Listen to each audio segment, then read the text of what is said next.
Klassika Fanta zavqi bilan to'qnashganda u paydo bo'ladi. Mazzali Sermeva. Yangi Fanta Dushas. Fanta uslubidagi dushasni tatib ko'ring. Xohlaysanmi? Cristiano Ronaldo haqida 100 ta fakt. Qani ketdik. To'liq ismi Cristiano Ronaldo dos Santos Aveiro. Ronaldoning ismi AQShning sobiq prezidenti Ronald Reagan sharafiga qo'yilgan. 1985-yil 5-fevralda tug'ilgan. Millati Portugal. Bolaligida u yurak kasalligi bilan qiynalgan va buning uchun u operatsiya bo'lgan. Hozirda 40 yoshda, bo'yi 189 cm, og'irligi esa 83 kg. Oilasida 4-farzand.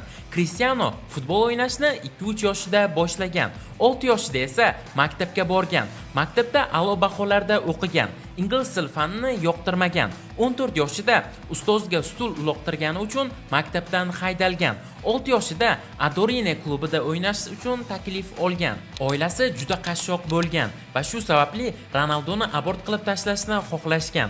Ronaldo qo'shimcha pul topish uchun ko'chani supurgan. 2002-yilda Sporting klubi bilan professional shartnoma imzolagan. O'sha yilning 18-avgust kunida professional faoliyatidagi ilk sovg'ani qo'lga kiritgan, lekin o'sha o'yinda qatnasha olmagan. 2003-yilda Manchester United 12 million dollarga Ronaldoni sotib olgan. Ronaldo o'zi ishtirok etgan barcha musobaqalarda gol ura olgan yagona futbolchi hisoblanadi. Angliya, Ispaniya va Italiyada chempion bo'lgan birinchi futbolchi hisoblanadi. Ronaldo hech qachon spirtli ichimliklar ichmaydi, chunki uning otasi alkogolizm tufayli vafot etgan. Ronaldo kuniga 4-5 marta yuvinadi.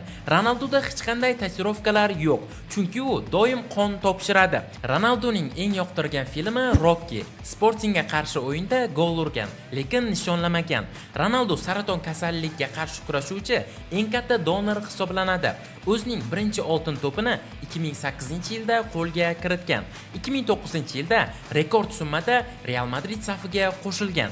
Real safida 4 ta Chempionlar Ligasini yutgan va o'zining eng yuqori darajasiga chiqqan. 2018-yilda Juventus safiga 100 million yevro evaziga qo'shilgan. Bu summa Italiya transferlar tarixidagi rekord hisoblanadi. Chempionlar Ligasida bitta mavsumdagi gollar soni bo'yicha ham rekordchi bo'lgan. 2016-yilda Portugaliya terma jamoasi bilan Yevro kubogini yutgan. Finalda jiddiy jarohat olgan bo'lsa ham jamoasiga murabbiylik qilib turgan. Ronaldoning CR7 brendi bor. Ronaldoning xayriya tashkilotlari ham juda ko'p. Ronaldo bir necha bor Guinnesslar rekordiga kirgan. Nike va KFC kabi kompaniyalarning reklamalariga chiqqan. Instagramida birinchi 100 million obunachiga erishgan ilk futbolchi. Ronaldo Portugaliya jamoasining hozirgi sardori, Yevropaning to'purari hisoblanadi. Ronaldo haqida kitoblar, kinolar va hatto komikslar yozilgan. Ronaldoning 40 yoshdagi sport formasi juda ham kuchli. Juventusga qarshi o'yinidagi qaychi uslubidagi goli eng chiroyli goli hisoblanadi. Ronaldo haqida juda ham ko'p memlar qilingan. Ronaldo formasini saqlab qolish uchun doimiy dietada yuradi. Mashg'ulotlari uchun oyiga 1 million dollar sarflaydi. Ronaldo qimmatbaho aksessuarlarni yaxshi ko'radi. FIFAning eng yaxshi o'yinchisi deb topilgan. Ronaldoning kola ichishni rad etgan videosi internetni portlatib yuborgan va bu videodan so'ng Coca-Cola aksiyasi tushib ketgan. 18 yoshidan Portugaliya terma jamoasi bilan debyut qilgan. Manchester safida 144 ta gol urgan. Real safiga qo'shilganida 9-raqamda o'ynagan va hatto bir o'yinda 11 raqamda o'ynashga majbur bo'lgan. Ronaldo 7 raqamini omadli deb hisoblaydi. Ronaldoning turmush o'rtog'i Georgina Rodriguez va u model hamda raqqos hisoblanadi.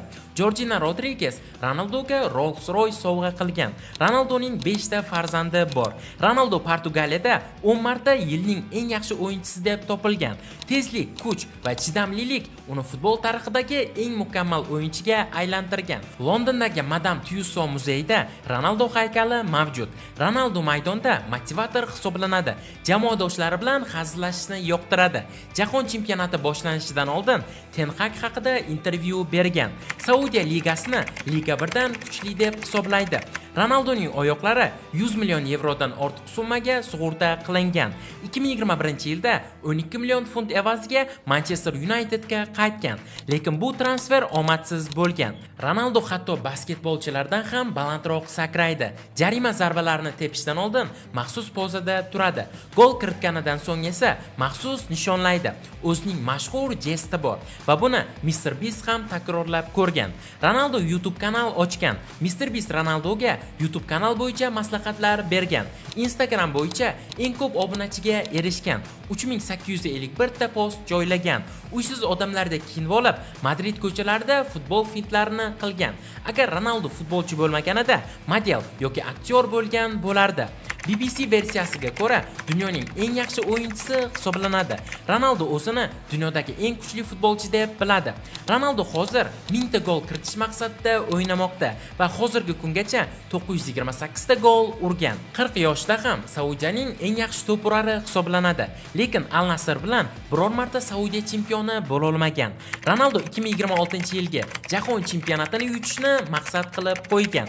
Messi bilan maydonda raqib bo'lishsa ham, lekin maydondan tashqari do'stlar hisoblanishadi. Ayni kunlarda Ronaldo Portugaliya jamoasi bilan mashg'ulot o'tkazyapti. Messi va Ronaldo futbol tarixidagi eng katta era boshlanishiga sababchi bo'lgan. Ronaldo faoliyatidagi 1000-chi goldan so'ng futbol bilan xayrlashishini aytgan. Do'stlar, bugungi videomiz shulardan iborat edi. Agarda Real Madrid haqida 100 ta fakt qilishimni xohlasangiz, ushbu video kommentariyasiga yozib qoldiring. Hamda videomizga like bosib, kanalga obuna bo'lishni unutmang. Keyingi videolarda ko'rishguncha, xayr, sog', salomat bo'ling.